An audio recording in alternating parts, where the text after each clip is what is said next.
Ladies and gentlemen, welcome once again to neighborhoodnewsstudio.com. We got a great week ahead of us. We have a great day scheduled today as well. We got Mr. John O'Loughlin, as you guys all know. We're getting to know his warm cup of coffee welcome in the morning at 11 a.m. We got George Webb at 12 p.m. and then we got Mark Kulak at 2 p.m. So make sure you stay tuned to neighborhoodnewsstudio.com after the show. And for all of you on the McDuff channels, we make sure you go to McDuff Lives 3 as well.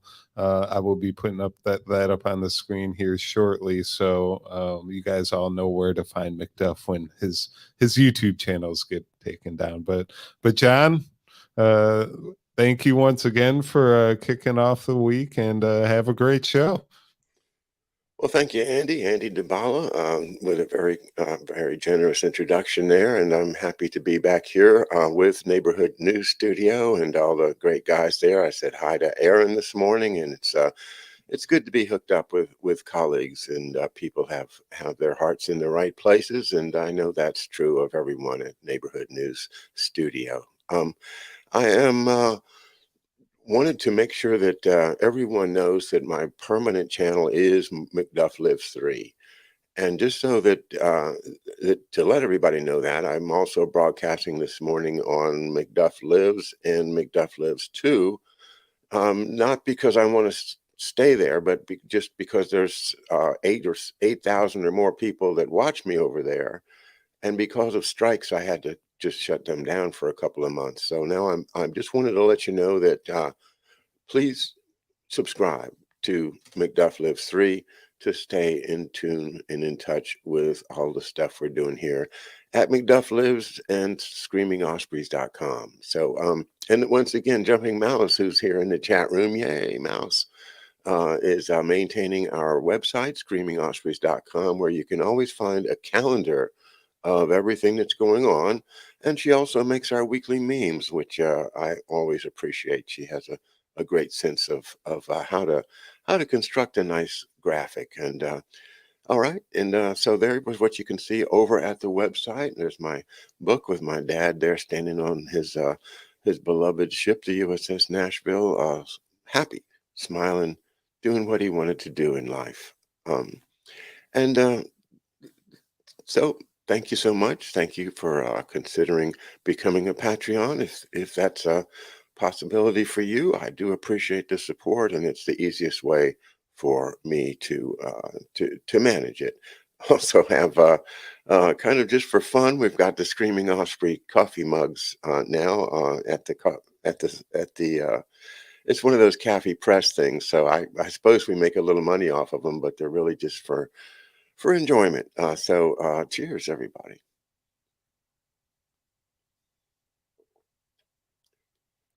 Yeah, hey, just so welcome everyone, and if you're just now picking up from McDuff Lives or McDuff Lives 2, thanks so much for migrating over to McDuff Lives 3, and yeah, okay, Tehran got 3 notices. That means we're successful. And top of the morning to you, Tyro, Christy Liebel, Baker is here. And great being here. Shouts and Jimmy Beam. Yes. And cheers to everyone.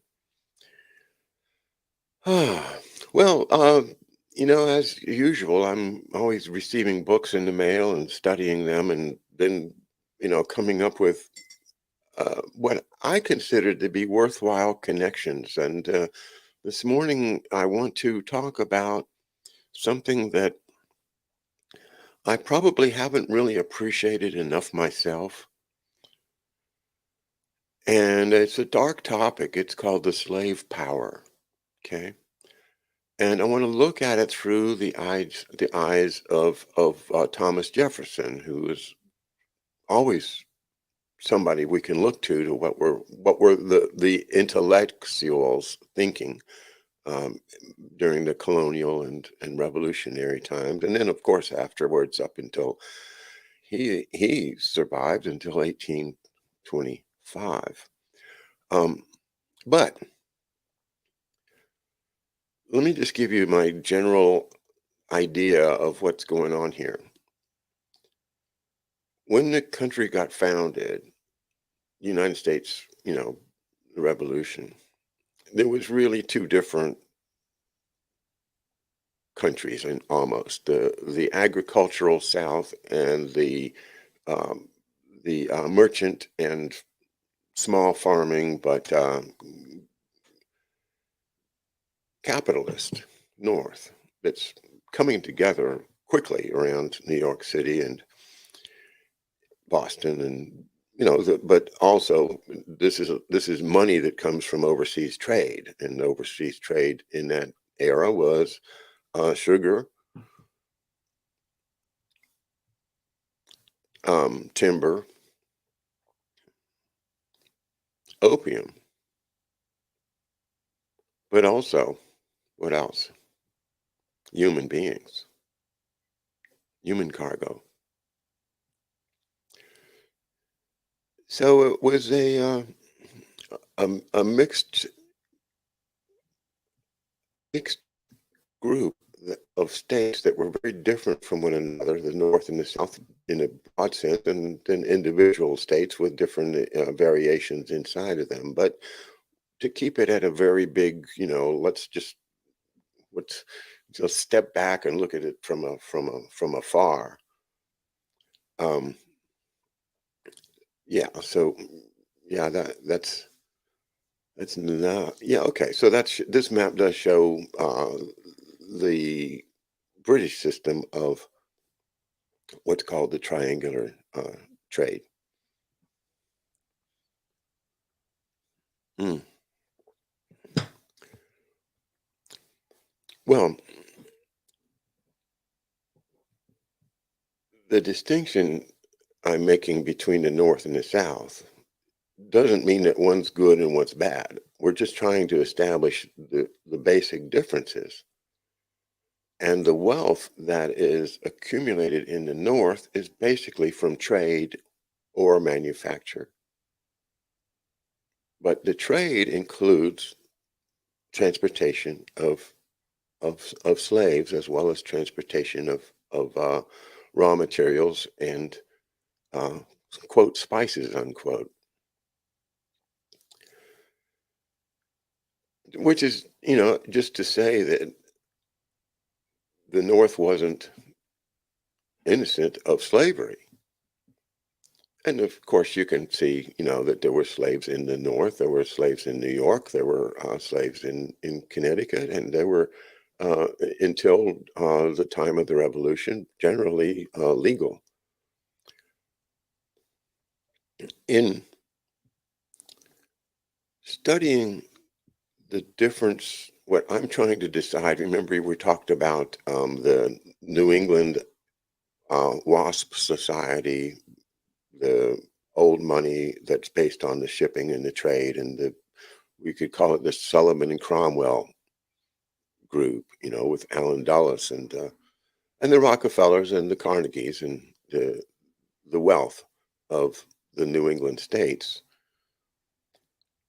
versus an entirely different type of wealth based upon agriculture. And that wealth based upon agriculture is in the South. And in the South, the dominant economy is Virginia. Maryland is close back then. Maryland was a very, very um, successful economy in comparison to places like North Carolina, for instance. So, but Maryland and Virginia were the two biggest slave owning states at the time of the Revolution.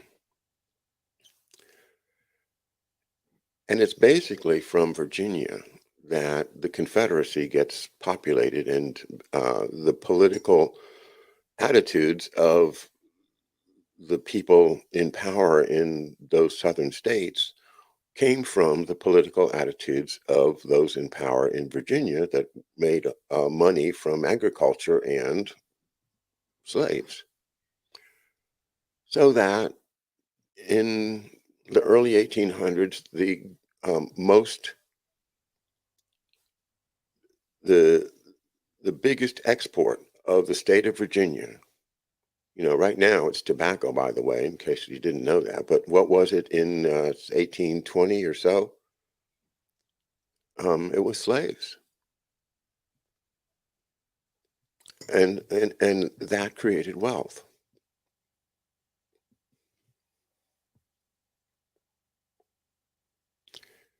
Now, with that kind of introduction, I want to read an essay about the slave power that was written for Executive Intelligence Review, published on May 8th, 2015.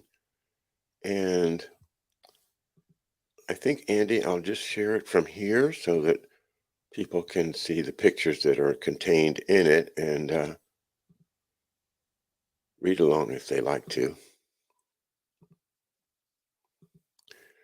It's the reason that this is so striking to me is that, number one, it gives me a renewed confidence in George Washington and Alexander Hamilton and their, you know, you don't know if those, what was really in their minds looking back from all of these decades and hundreds of years.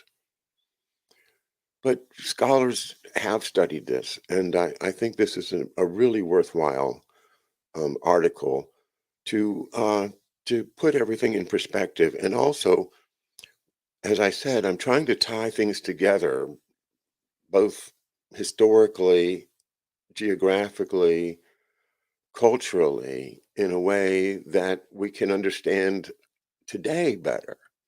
And so if you think of me separating the Yankees and the Cowboys in Carl Oglesby's book about the Yankee and Cowboy War, that's an effort to understand what are the big forces in play.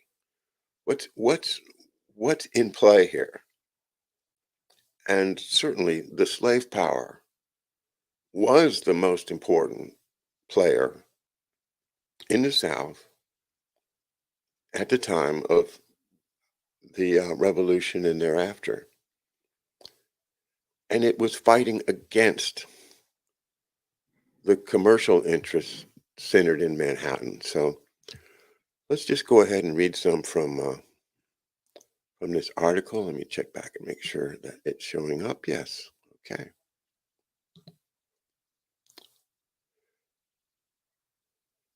All right.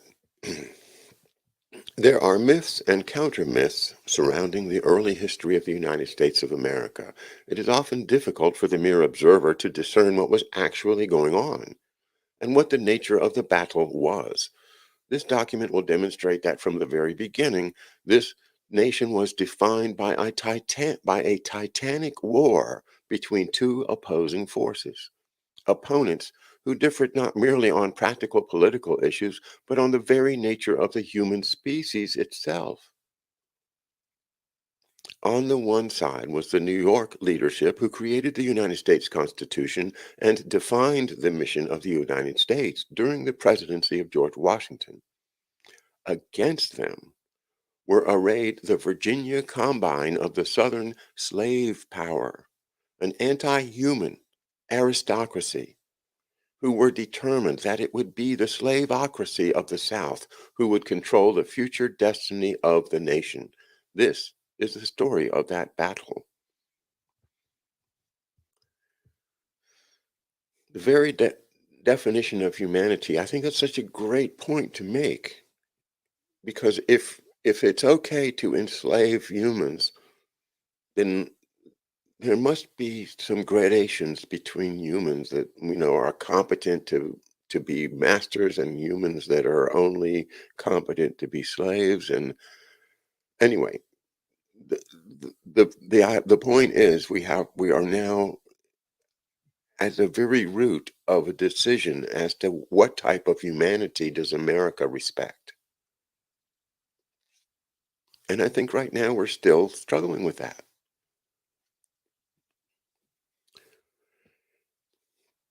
Notice how Columbia University is involved already.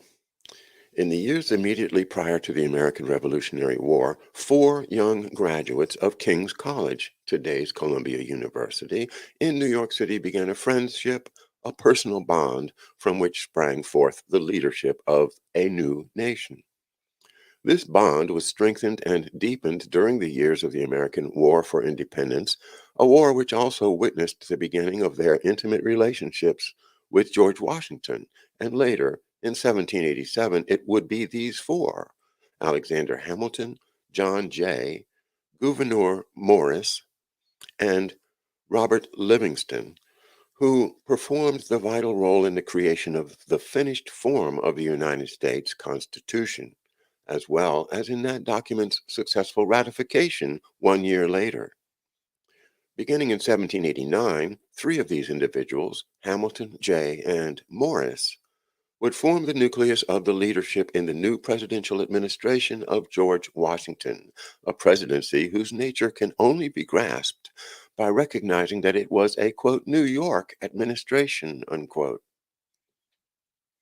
They were joined and supported by other key New Yorkers, including Stephen Van Rensselaer, Philip Schuyler, and Isaac Roosevelt, along with Hamilton's protege, Rufus King, who moved from Massachusetts to New York at Hamilton's urging. Later, the legacy of this grouping would be continued through the efforts of DeWitt Clinton, James Fenimore Cooper, and others. Even before the inauguration of Washington, stretching back to the Constitutional Convention and earlier the philosophy and policy of what would become in 1789, New York administration was ruthlessly and bloodily opposed by the slave interests of the South. There are 2 related delusions concerning slavery and the American Republic. The first is that the founding fathers were either pro-slavery or at least tolerant of that institution. The second is that slavery did not emerge as a decisive national crisis until the 1830s or 1840s, or until the Kansas-Nebraska Act of 1854. The truth is that beginning with the inauguration of George Washington in 1789, war was declared against that administration by the slave power. And beginning with the election of Thomas Jefferson in 1800, the Southern slave power unleashed a relentless, unceasing effort to increase its power, expand geographically, and ultimately take over the entire nation. Wow. So the slave power, Thomas Jefferson, was intending to take over the entire nation. And of course, that includes the expansion, which was already underway to the west.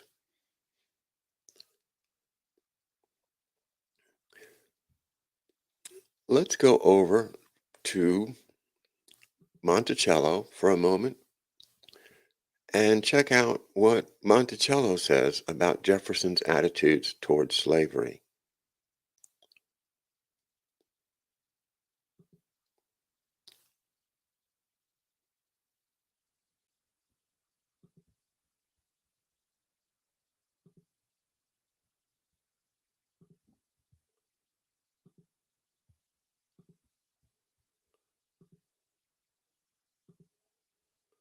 All right, over to Monticello's website, and here we go.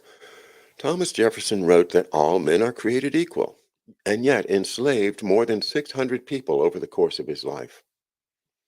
Although he made some legislative attempts against slavery and at times bemoaned its existence, he also profited directly from the institution of slavery and wrote that he suspected black people to be inferior to white people in his Notes on the State of Virginia. Throughout his entire life, Thomas Jefferson was publicly a consistent opponent of slavery, calling it a moral depravity and a hideous blot. He believed that slavery presented the greatest threat to the survival of the new American nation.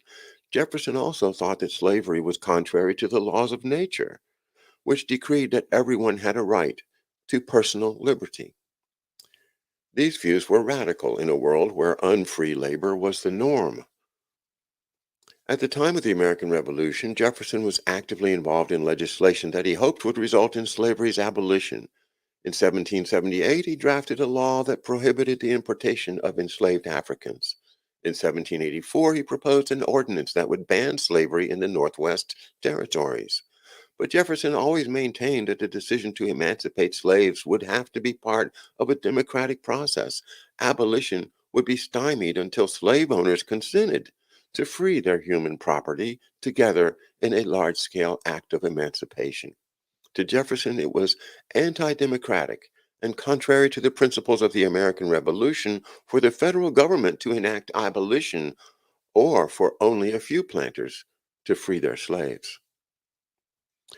Although Jefferson continued to advocate for abolition, the reality was that slavery was becoming more entrenched.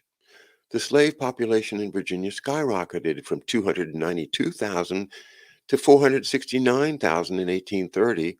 Jefferson had assumed that the abolition of the slave trade would weaken slavery and hasten its end. Instead, slavery became more widespread and profitable. In an attempt to erode Virginian support of slavery, he discouraged the cultivation of crops heavily dependent on slave labor, specifically tobacco, and encouraged the introduction of crops that needed little or no slave labor: wheat, sugar maples, short-grained rice, olive trees, and wine grapes. But by the 1800s, Virginia's most valuable commodity and export was neither crops nor land, but slaves. Jefferson's belief in the necessity of ending slavery never changed. From the mid-1770s until his death, he advocated the same plan of gradual emancipation.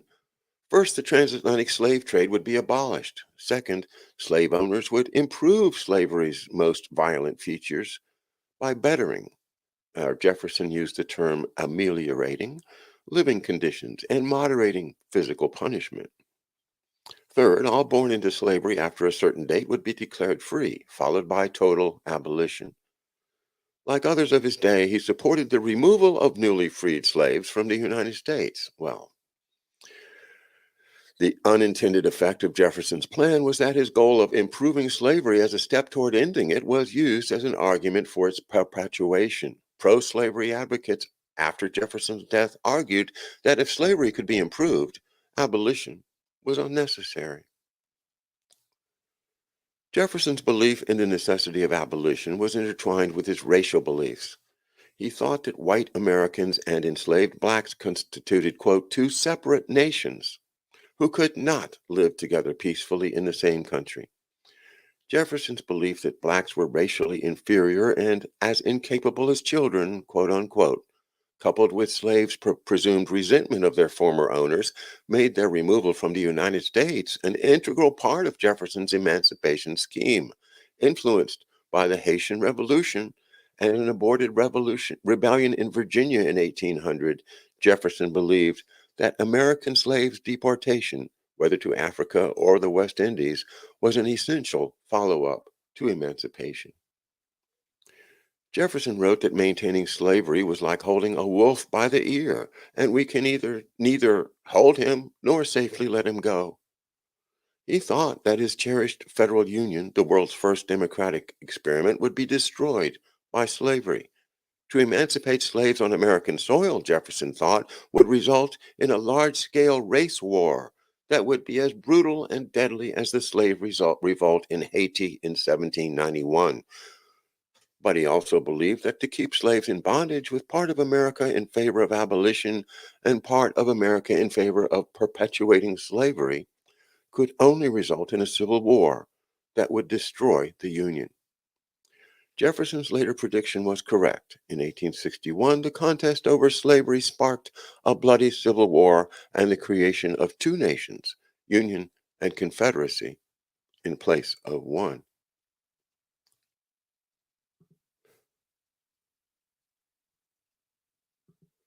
So says Monticello.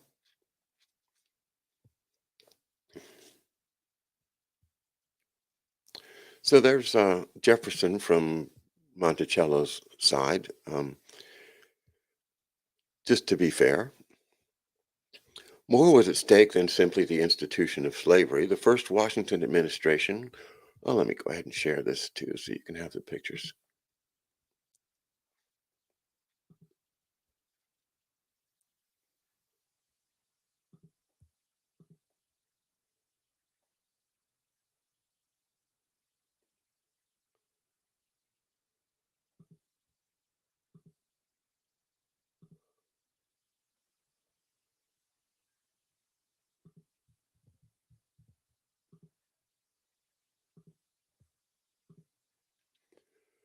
More was at stake than simply the institution of slavery. The first Washington administration was an experiment as to whether the principles of the new American Constitution, a constitution steered to its completion by New Yorkers, might succeed in practice.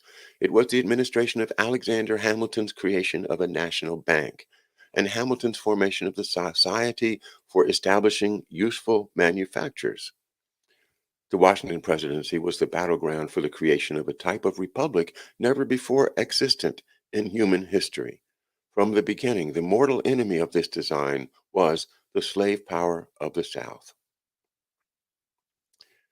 John Jay and Robert Livingston met as students at King's College in the mid 1760s, and they became the closest friends until their break in 1792 to 4. Within a few years, Governor Morris was part of their group, and this trio was to provide the revolutionary leadership for New York State during the ensuing decade. Hamilton, the youngest of the group, was a slightly later addition, but it was this final arrival whose destiny was to be the greatest of them all. All four emerged from or were linked to a network of prominent New York families, including the Livingstons, Van Rensselaers, Schuylers, and Morrises. Alexander Hamilton and Stephen Van Rensselaer both married daughters of Philip Schuyler, and John Jay married one of the daughters of Walter Livingston. During the Revolution, not only that's a picture of King's College, later Columbia University. During the Revolution, not only did Hamilton serve as Washington's most trusted aide, but it was Jay, Livingston, and Morris who became Washington's most vigorous defenders in the Continental Congress. Morris and Livingston defended Washington against repeated attempts to remove him from command. And throughout the war, no one fought harder than Morris to secure food, ammunition, and medical care for Washington's troops.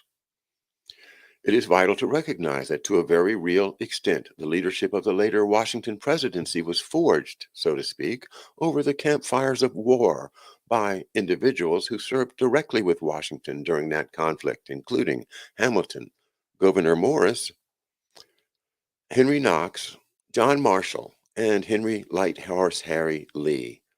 These individuals, together with others not named here, remained unassailable in their loyalty to Washington until the moment of his death. In 1774, after the British government closed the port of Boston, a committee is formed under John Jay's leadership to organize a new revolutionary government for New York State, the New York Provisional Congress. Morris and Livingston are elected as representatives to the new legislature, and Jay is the first delegate chosen to the new Continental Congress in Philadelphia. In 1776, the New York Provisional Congress, at the urging of Jay and Morris, authorized their representatives in Philadelphia to vote for independence. Livingston serves on the Committee of Five, together with Franklin, Jefferson, Sherman, and Adams, who draft the final version of the Declaration of Independence. Later that year, Jay and Morris author a new constitution for New York State, and elections are held to form a new state government. Jay is elected Chief Justice, Livingston Chancellor, and their ally Philip Schuyler is barely defeated by governor by George Clinton. From 1781 to 1783, Gouverneur Morris, together with Robert Morris, are the vital leaders in reorganizing the nation's finances and staving off national bankruptcy, and together they found the Bank of North America. John Jay serves as ambassador to Spain, and then, at the request of Franklin, proceeds to Paris to aid Franklin in securing the final peace treaty which ends the war. A continuing lie surrounding the United States Constitution is that Alexander Hamilton played a minor role at the convention. The truth is that there would have been no Constitution without Hamilton. He was the initiator of the project and almost single-handedly responsible for the convening of the convention in 1787, and afterwards, Hamilton was the driving force for ratification in 1788. Hamilton's campaign to replace the Articles of Confederation is well known, and the details will not be repeated here, except to emphasize his role in initiating the Annapolis Convention, which met September 12, 1786, and ended 2 days later with the Hamilton-authored Annapolis Resolution, calling for the convening of a national convention in Philadelphia to be attended by all the states. This was Hamilton's project from the beginning. Well, the text now goes into the competing plans for the Constitution, which you may remember from eighth grade history, American history. The Philadelphia Convention opened with the Virginia Plan, which came from James Madison. And uh, his idea was just a general social contract. It was pretty much not much more than the Articles of Confederation. Um, Hamilton uh, met with George Washington, and he took over the whole proceedings on June 18th, spoke for 6 hours, and presented his own uh, vision for the new government.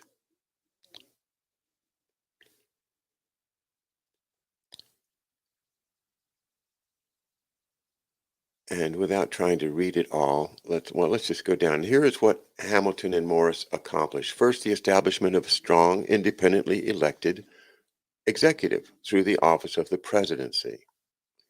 Secondly, the inclusion of a broad general welfare clause, both within the body of it and, more importantly, the Morris authored preamble, which charges the national government to protect and defend the general welfare. Well, it says to promote the general welfare, as I recall. The establishment of a strong independent judiciary.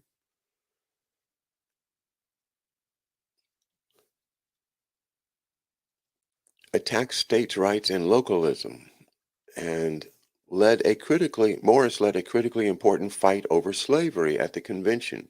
Practically alone, he waged this fight all the way through to the closing hours.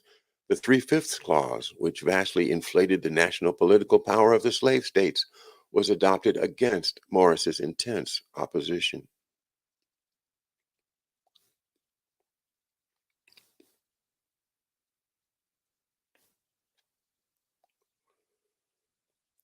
Okay, and here's the words. We, the people of the United States, in order to form a more perfect union, establish justice, ensure domestic tranquility, provide for the common defense, promote the general welfare, and secure the blessings of liberty to ourselves and our posterity, to ordain and establish this Constitution for the United States of America.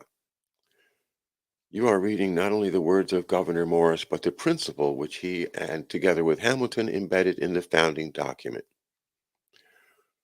Morris versus the slaveocracy. The great untold story of the convention is that the slave interests of the South, led by Virginia, were determined and unyielding that the final agreement would lead to a domination of the new nation by the slaveocracy. Their power and their system was to be enshrined with legal finality in the founding document of the nation. This included their demands for enhanced political power based on their total slave population, for no restrictions to be placed on the slave trade, for no restrictions on the expansion of slavery into the territories, and for the use of various clauses in the Constitution dealing with property rights to protect slave ownership.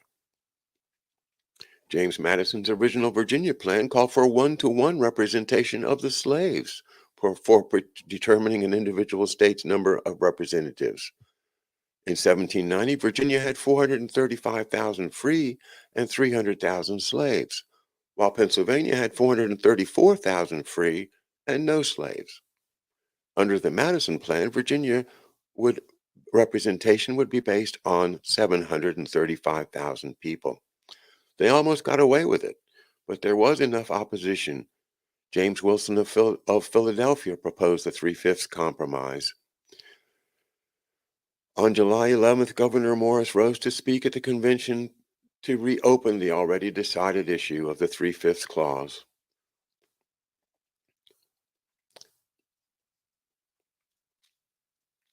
The fight was not over, and during the next 2 days there were heated exchanges, with only Morris repeatedly taking a strong anti-slavery position in the face of Southern threats to walk out of the convention.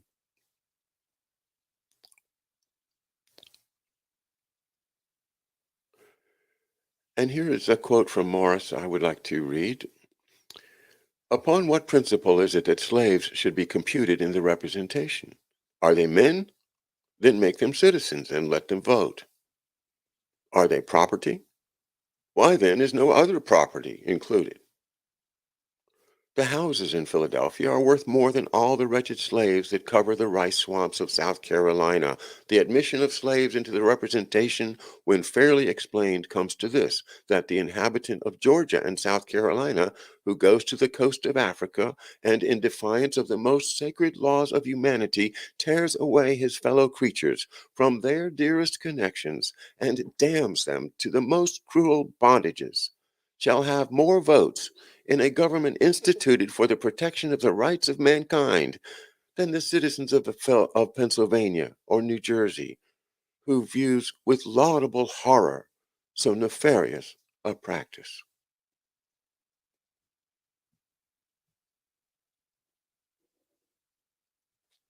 And he goes on. At the conclusion of his speech, Morris proposed one small editorial change to insert the word free before the word inhabitants, which would, of course, eliminate all slave representation. Morris's motion was rejected. The convention reinstated the three-fifths representation, and that ended the debate. South Carolina led the fight in demanding an unrestricted slave trade. Morris counterattacked, speaking repeatedly, even at one point proposing that the Constitution prohibit the slave trade, but that Virginia, Georgia, and South and North Carolina be exempted due to their commitment to, quote, human bondage, unquote. This caused a furor on the convention floor. Eventually, James Wilson proposed another compromise, allowing the slave trade to continue for 20 years and imposing a head tax on imported slaves. Morris spoke sharply against it, but it passed. The effect of this compromise was that over the next 20 years, from 1790 to 1810, 203,000 slaves were brought into the United States, compared with only 56,000 in the previous 20 years. The last slave-related issue was that of runaway slaves. The convention had already agreed to a clause requiring governors to surrender criminals for extradition to other states. But on August 28th, the South Carolina delegation demanded that fugitive slaves must be included in the definition of criminals. Wilson again proposed a compromise whereby slaves would not come under legal extradition agreements, but slave owners would have the legal right to enter into other states or hire someone to do this for them and seize their runaway slaves, i.e., recover their rightful property. This was the origin of all later fugitive slave laws, and again, Morris was vehement in his opposition.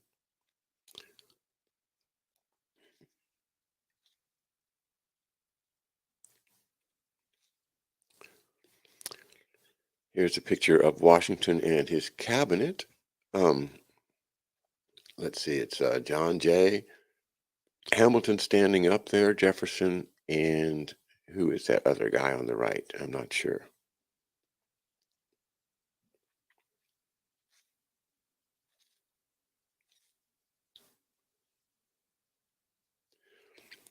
So then the essay goes on and talk about what Hamilton's plan, which is his idea of developing the country through manufactures and transportation and building canals and supporting the government, supporting industry, which Jefferson, of course, was completely against, because the Jeffersonians relied on agriculture for money and not upon manufacture, which they felt was kind of inhuman in a way. I don't know if that's the right way to put that, since they're the ones that hold the slaves. But something about what we talked about once a couple of months ago, Semper Eadem, which is still the motto of Prince George's County, Maryland. And it was Queen Elizabeth I's motto. And what it means is everything is always the same, always the same. Don't don't make big changes. Plantations are the way to go. Let's just keep on with a nice, you know, wise master running the whole show, and all the people doing their jobs. Just doing their jobs. And of course, they get punished if they don't do their jobs, but that's the way it is. And may it always be that way.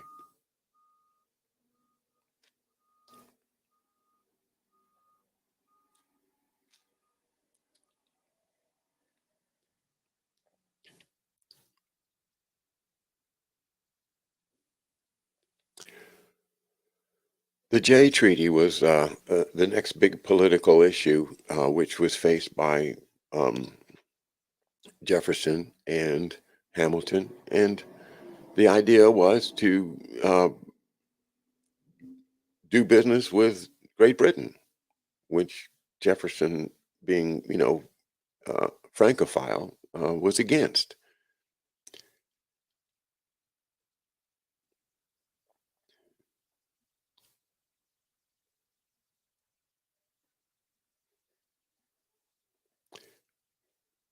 And it really just nearly just divided the country. All right, let me get on to this part here called the slave power. It is the case that at the time of the Constitutional Convention, many leading Americans expected slavery to be abolished within a relatively short period of time. Unlike in 1860, when Southern leaders would regularly invoke God to defend the morality of slavery, in 1788, even many in the South admitted the horror of the institution, and it was apparent to the majority of Americans that the continuation of slavery and the principles of the Declaration of Independence were incompatible. Prior to 1770, slavery was legal in all 13 colonies, but by 1790, all the states north of Maryland had either emancipated their slaves or taken steps in that direction. During the Revolutionary War, Hamilton's close friend John Laurens had introduced a bill in the South Carolina legislature for statewide emancipation, for which he received a congratulatory letter from George Washington. At the same time, a substantial number of Southern slave owners freed their slaves, either outright or in their wills. George Washington was one of these. The eccentric John Randolph of Virginia was another.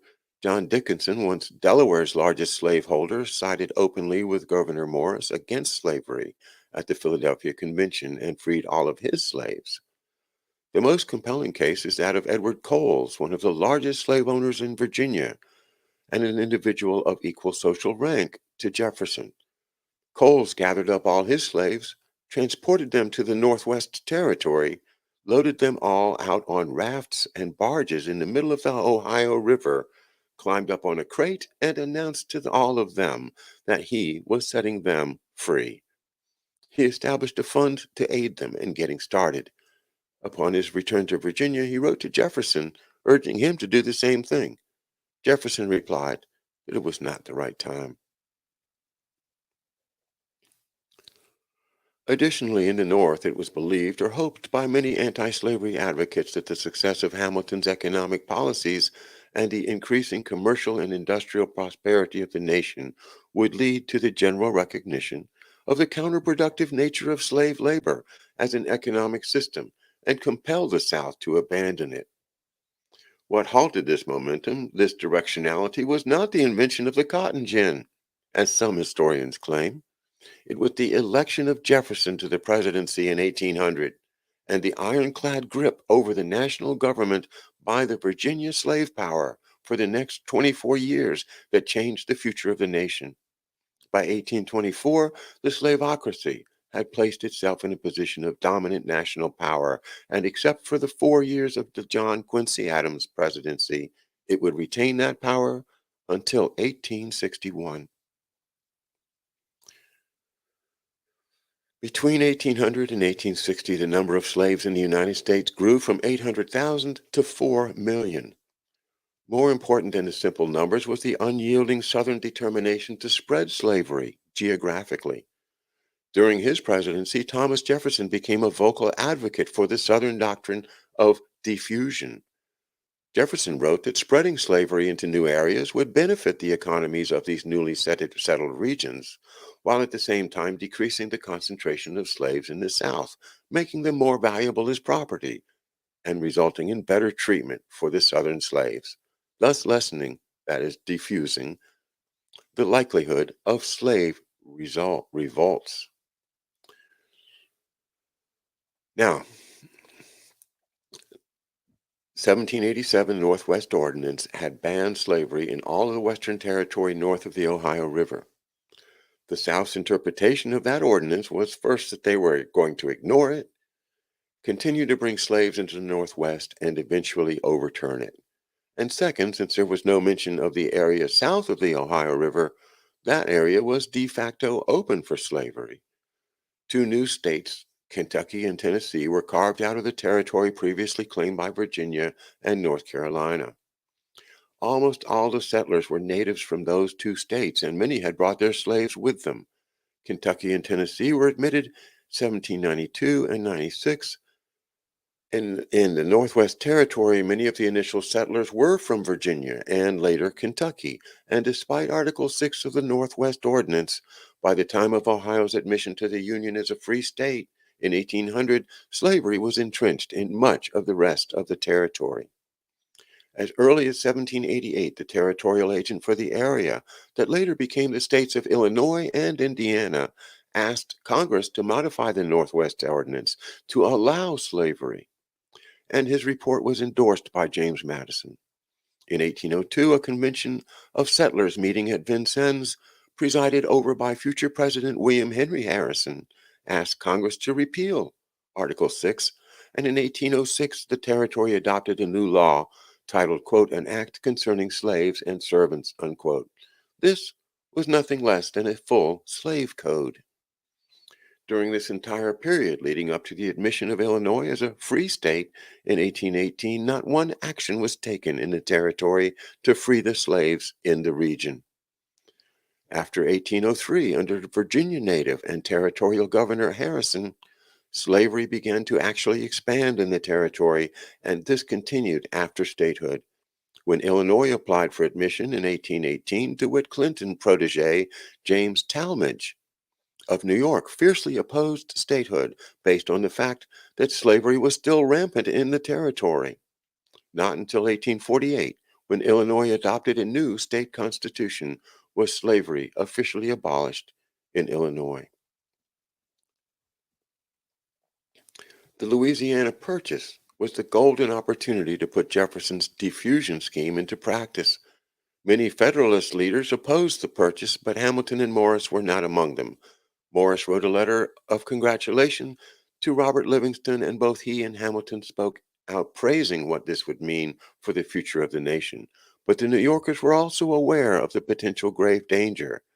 And Morris and Jay both insisted that as the vast new territory was federal land, not previously part of or claimed by any pre-existing state like Tennessee and Kentucky, that the anti-slavery principle of the Northwest Ordinance must be imposed on the new territory.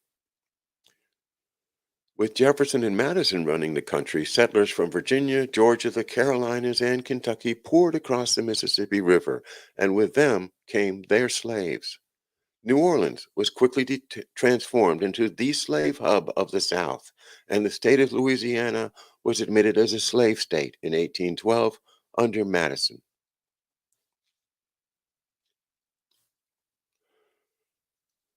Following the War of 1812, the slave power land grab became an avalanche. Mississippi and Alabama, which were formed on land partially seized from Spain, were admitted as slave states. Arkansas continued as a slave territory in 1819. Missouri was admitted in 1821 as a slave state, and Florida organized as a slave territory in 1822. In a mere 10 years, 341,000 square miles of new territory had been brought under the control of the slave power. This was the intent all along, to crush the Republic of Hamilton and his allies and replace it with a slaveocracy. This was the goal of Jefferson, Madison, and Monroe from no later than 1789 and probably earlier. In 1800, almost half the slaves in the United States were in Virginia. Another 35% were in Maryland and the Carolinas. This is the actual Jeffersonian Republican movement.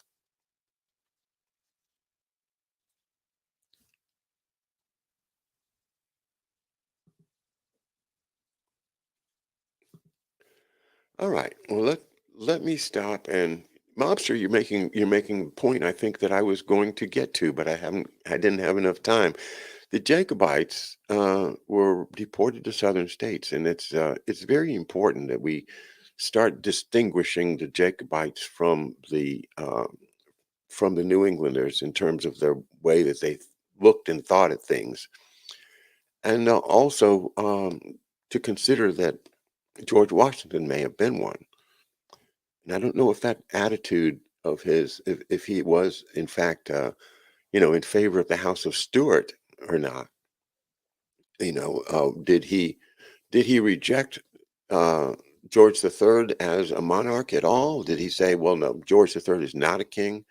He's just simply, an imposter, and the real king is still the Stuart line? Don't know. But let me try and wrap it up in one more minute. When we talk about the Cabell family, we're talking about a family that was allied with Jefferson way, way back. When we talk about families named um, uh, Byrd, uh, that's another one that goes way, way back. And we talk about the aristocracy that was the Blue Bloods of Virginia.